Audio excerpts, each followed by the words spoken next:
The desperate gambit.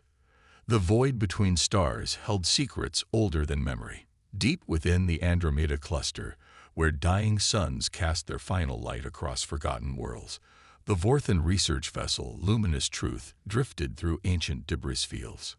Captain Salen pressed his three-fingered hand against the observation deck's crystalline wall. His elongated head tilted as compound eyes studied the planet below. Once magnificent, the world now bore scars of some catastrophic event that had stripped away its atmosphere millennia ago. Energy signatures are consistent with pre-collapse architect technology, reported Science Officer Telix, her melodic voice carrying undertones of excitement. The Vorthans, with their willowy frames and bioluminescent skin patterns, had evolved as natural philosophers and researchers. Violence was as foreign to them as breathing water. Fascinating, Salen murmured. His species had spent generations studying the architects, the mysterious precursor race that had vanished from the galaxy 50,000 years ago. Prepare an away team. Standard archaeological protocols. 6 hours later, Salen stood in the ruins of what might have been a temple or laboratory. The structure defied conventional understanding, with walls that seemed to shift when viewed directly. At its center sat a device unlike anything in their databases, a crystalline sphere surrounded by rings of unknown metal, each inscribed with symbols that hurt to look at too long. Captain, Telix's voice trembled with discovery.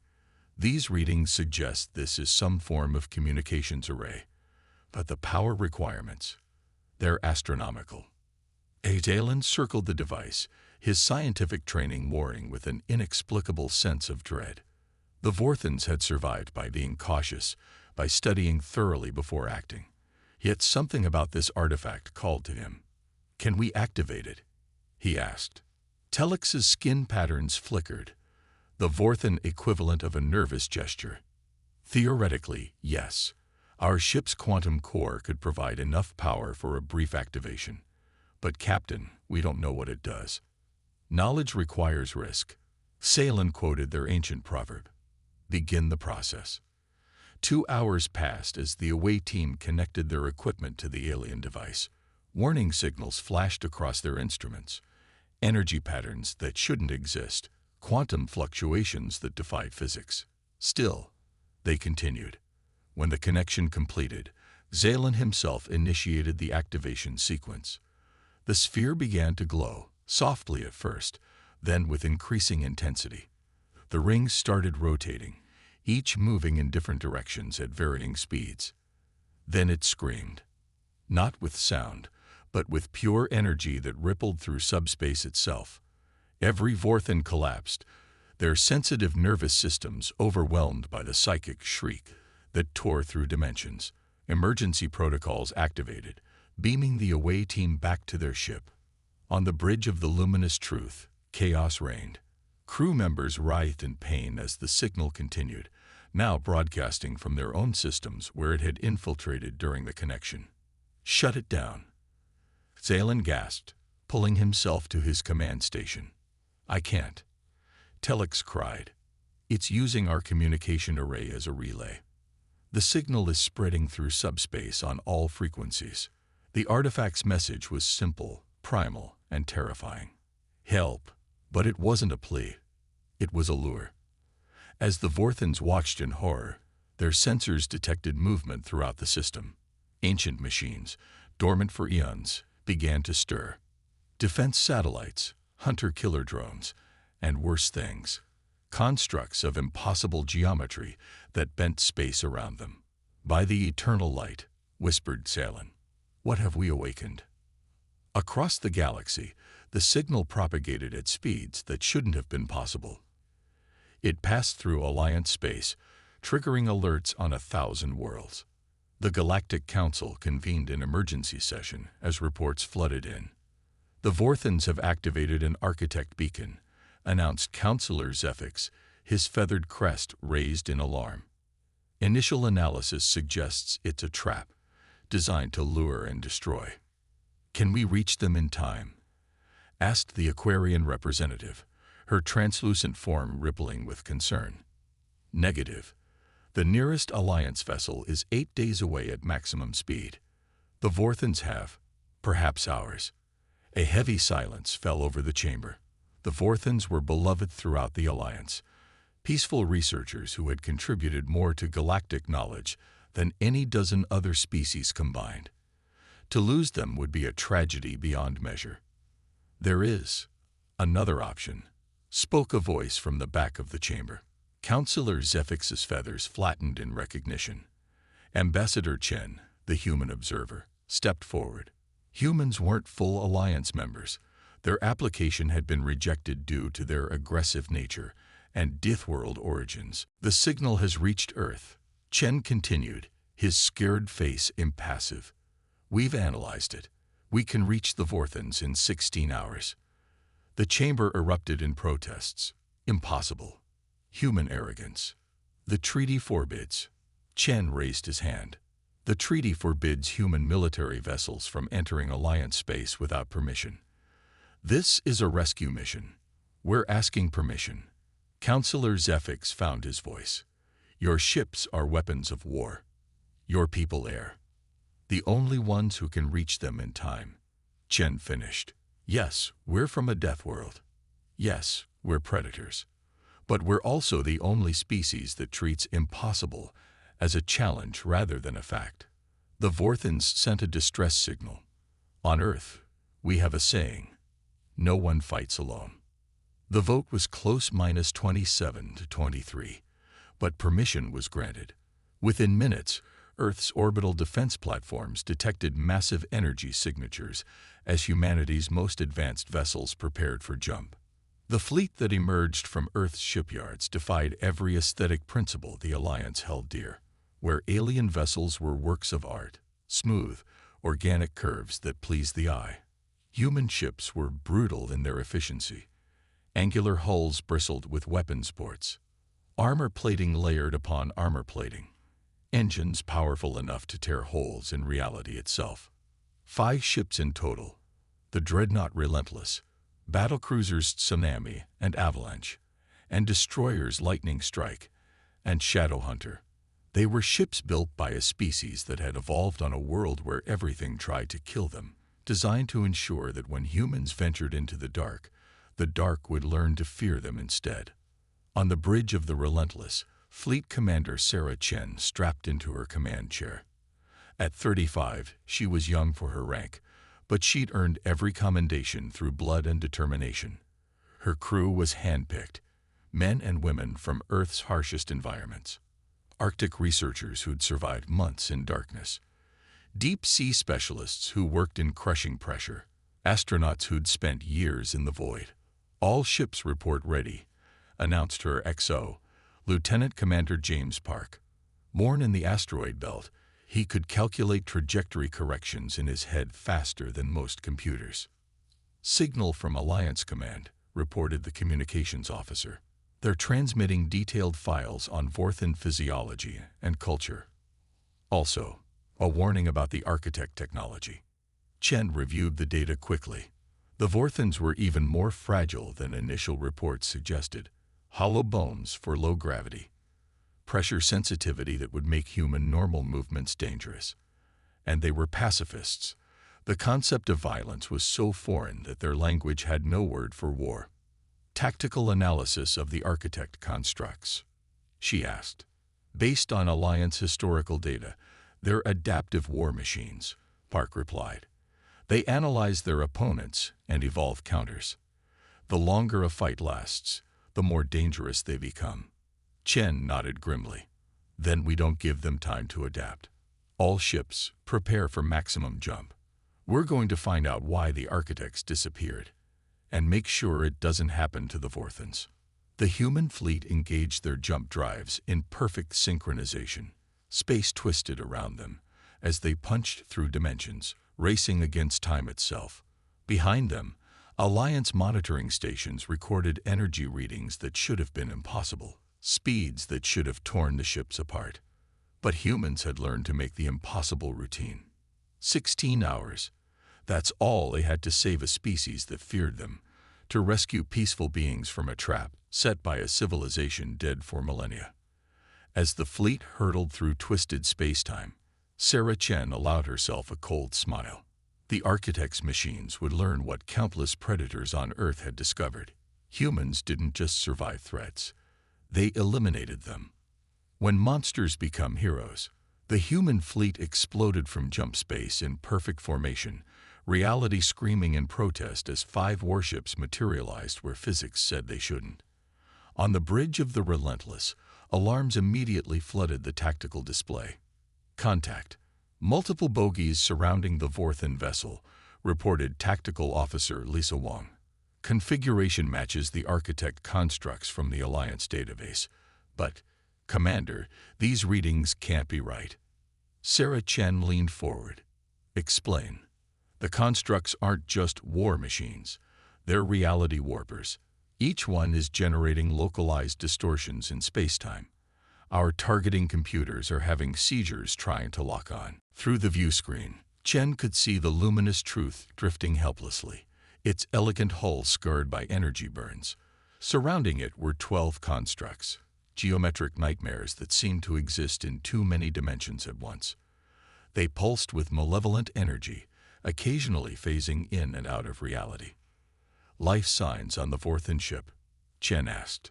47 survivors, Park reported, but their life support is failing. Those things are draining power directly from their systems. Chen stood, her augmented muscles moving with predatory grace. Battle stations. All ships, execute pattern Sigma. We're going to teach these antiques why humans are the apex predators of the galaxy. The human formation split apart with mechanical precision, where the architect constructs moved like dancers, flowing through space with alien grace. The human ships moved like what they were, weapons platforms designed by a species that turned survival into a science. The Tsunami fired first, its rail guns accelerating projectiles to significant fractions of light speed. The rounds should have torn through anything, but the constructs simply weren't there when they arrived. Reality bent around them, creating pockets of twisted space that swallowed the projectiles. Adaptive shielding, Wong muttered. They're learning our weapons in real time. Then we don't give them time, Chen ordered. All ships, execute Hammer Protocol. What followed was controlled chaos. Human vessels began firing everything. Kinetic weapons, directed energy, missile swarms, even experimental gravitic distortions. Not to destroy, but to overwhelm. The construct's adaptive systems could counter any single weapon type, but faced with dozens of different attacks simultaneously, they struggled to compensate. On the luminous truth, Captain Salen watched through failing sensors as the human ships fought. His crew huddled in the emergency shelter, many too weak to stand. Captain, Tillix whispered, her bioluminescent patterns barely visible. Are those the Death Worlders? Yes, Zalen confirmed, unable to hide his amazement. The humans have come. He'd studied human history during his xenobiology courses, a species from a world so hostile that surviving to adulthood was considered an achievement. They'd evolved on a planet with unstable tectonics, extreme weather patterns, and more poisonous creatures per square meter than most worlds had in total. The academic consensus was that humans succeeded not despite their Death World origins, but because of them. Now he witnessed it firsthand. The human ships took hits that would have vaporized Vorthen vessels, their reinforced hulls absorbing energies that defied comprehension. When one construct managed to attach to the Avalanche's hull, the human crew didn't panic. They vented that section to space and continued fighting. New contact, Wong announced. Something's emerging from the planet's surface. It's big. The construct that rose from the dead world below was a masterpiece of malevolent engineering. Kilometers long, it resembled a metallic serpent with crystalline segments that reality seemed to bend around. Ancient beyond measure, it had waited millennia for prey to take the bait. Primary architect construct identified, Park reported, his voice steady despite the readings. Energy output exceeds our entire fleet combined. Commander, that thing could crack a moon. Chen's expression didn't change. Then we don't let it. Signal the fleet. Execute Deadman's Gambit. Ma'am. Park's normally steady voice cracked slightly. That's a theoretical maneuver. No one's ever. No human has ever fought a construct this ancient either, Chen interrupted. Time to make history. Helm, take us in. The Relentless surged forward, drives pushed beyond safe limits. The other human ships followed, creating a formation that defied tactical sense, until the construct reacted. The ancient machine focused on the apparent easy target, bringing its reality-warping weapons to bear on the human dreadnought. That's when the humans revealed their true nature. The Relentless wasn't charging. It was baiting. As the construct committed to its attack, the human ships scattered in a precisely calculated pattern. Each vessel launched specialized drones that had been charging in their holds, devices reverse-engineered from captured architect technology and improved with human ingenuity. The drones formed a net around the massive construct, each one generating a localized reality anchor. Suddenly, the ancient machine found itself partially locked in normal spacetime, its ability to phase and warp reality compromised. Now, Chen commanded, all ships concentrated fire on Section 7. Everything we've got. The human fleet unleashed hell. Weapons designed to crack asteroids, experimental energy systems meant for mining operations, even navigation lasers pushed beyond their safety limits. Everything focused on a single point of the construct's form. For the first time in 50 millennia, an architect war machine screamed. The sound, if it could be called that, rippled through space. On the luminous truth, Vorthans collapsed as their sensitive neural systems overloaded. But something unexpected happened. The smaller constructs froze, their adaptive systems crashing as their command unit writhed in unprecedented agony. Ground team, go, go, go, Chen barked into her comm. From the lightning strike, assault shuttles launched. Inside, human Marines in powered armor prepared for boarding action. Their leader, Captain Maria Vasquez, had grown up in the Venezuelan rainforest, where everything from plants to insects could kill. She joined the Marines because space seemed safer than home. The shuttles punched through the luminous truth's damaged hull, sealing breaches with expandable foam. Marines poured out, their armored forms moving with inhuman grace in the low gravity. To the Vorthans, they must have looked like nightmares. 2-meter-tall figures in black armor, weapons ready. Then the first Marine reached the huddled aliens and did something that shattered every preconception. She knelt, making herself smaller, and extended an empty hand. Captain Zelen. Vasquez's voice was gentle through her suit's speakers. I'm Captain Maria Vasquez, Earth Defense Forces. We're here to help. Are your people able to move? Zelen stared at the offered hand. 5 fingers, not 3. But the gesture was universal. Slowly, trembling, he reached out. The armored gauntlet closed around his delicate hand with impossible gentleness. Some are injured. Salem manage. We can't. Leave that to us. Vask smiled behind her visor. Jenkins, Patel, bring the grav stretchers. Treat them like newborns, gentle as morning rain. The evacuation proceeded with military efficiency tempered by unexpected tenderness. Marines who could bench press small vehicles cradled injured Vorthans like fragile glass. When a young Vorthan scientist panicked at the sight of human weapons, a Marine named Thompson actually sang to her, an old Earth lullaby his grandmother had taught him. Outside, the battle reached its crescendo. The primary construct, wounded but not defeated, attempted a final gambit. Reality itself began to tear as it prepared to fold space, creating a singularity that would consume everything within light minutes. It's going critical, Wong reported. If that thing completes the fold. It won't, Chen stated with flat certainty. She opened a channel to all ships. All hands, this is the commander. Prepare for Protocol Omega. It's been an honor. The human ships moved as one, surrounding the writhing construct. Each vessel began overloading their jump drives, not to escape, but to create their own reality distortions. 5 artificial singularities against 1, human stubbornness against ancient malevolence. On the rescue shuttles, now racing away from the battle, Salen watched the human ships position themselves. What are they doing? What humans do best. Vasquez replied quietly. The impossible. The competing forces reached critical mass. Reality screamed, twisted, and then snapped back. The construct's singularity collapsed, but instead of dissipating, it turned inward. The ancient machine experienced something its creators never imagined. It devoured itself, vanishing into a quantum foam that quickly faded to nothing. The human ships emerged from the maelstrom battered but intact. Cheers erupted across all channels as the remaining constructs, bereft of their command unit, shut down one by one. Hours later, on the medical deck of the Relentless, Captain Salen found himself face to face with Commander Chen. The human leader looked exhausted, her uniform scorched from where a console had overloaded. Why? Salen asked simply. Your people owe us nothing. The Alliance has shunned you.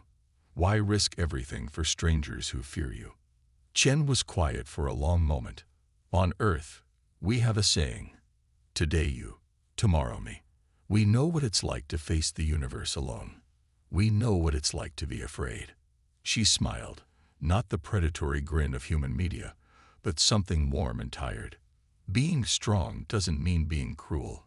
Being feared doesn't mean being evil. We came because you called, and because we could. That's what makes us human. In the following days, as the battered fleet limped back to Alliance space, word spread through the galaxy. The Deathworlders had answered a distress call.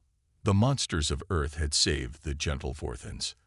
The Predators had shown mercy. At the next Galactic Council session, when Earth's membership was again put to vote, not a single hand rose in opposition. Ambassador Chen stood before the assembly, but it was Captain Salen who spoke first. The humans are dangerous, the Vorthan said, his musical voice carrying clearly. They are predators. They are from a death world. All of this is true. He paused, his 4 eyes meeting Chen's gaze. They are also compassionate. They are brave. They answer when others call for help. Is this not exactly what the Alliance needs? The vote was unanimous.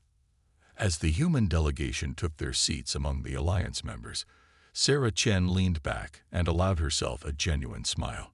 Humanity had finally found its place among the stars, not as conquerors or monsters, but as protectors.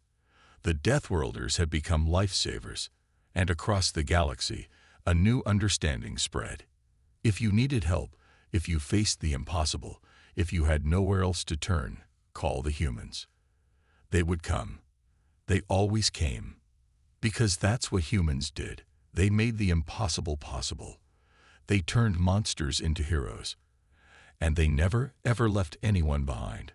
The age of isolation was over. The age of unity had begun. And somewhere in the void, other ancient threats stirred. Unaware that the galaxy now had guardians who thrived on challenge, who grew stronger with adversity, who had evolved to face the very worst the universe could offer, and win. The Deathworlders were home.